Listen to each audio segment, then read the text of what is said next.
joyeux anniversaire de Kenneth. Très chers amis, bonjour. J'aimerais dire quelques paroles pour la Refoua Shelema complète de Léa Bat Elisheva et de Noémie Bat Jamila. Nous avons le matin l'habitude de dire un psaume dans lequel il est dit Noten li ve'ema lachma. Akadosh Baruch Hu donne à manger à l'animal son pain et aux enfants du corbeau. Et les Chachamim se sont intéressés à savoir pourquoi est-ce que le verset a-t-il spécifiquement mentionné le corbeau et pas un autre animal. Eh bien, ce qu'on peut remarquer à propos du corbeau, c'est que quand ces oisillons naissent, ils naissent pas de la même couleur que les parents.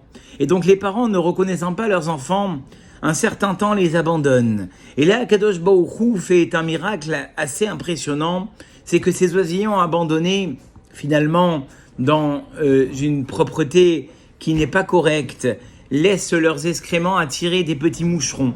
Et c'est comme cela que ces petits oisillons miraculeusement se nourrissent de ces moucherons qui tournent autour du nid qui n'a pas été éloigné, jusqu'à que finalement leur plumage redevienne comme le plumage de ses parents, de leurs parents. Et c'est comme ça que finalement, Akadosh Baruch Hu se soucie même de ces corbeaux.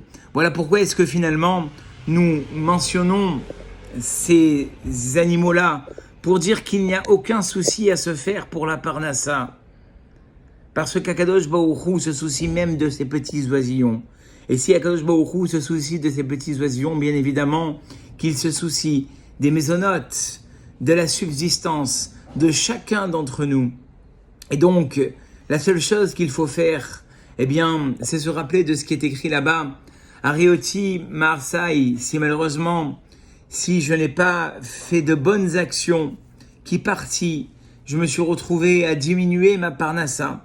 Et donc, il est tellement important de savoir que finalement, et c'est d'ailleurs une des choses qu'Akadosh Baruch Hu n'a pas donné, n'a pas transmis à un envoyé. C'est lui-même qui donne la parnassa.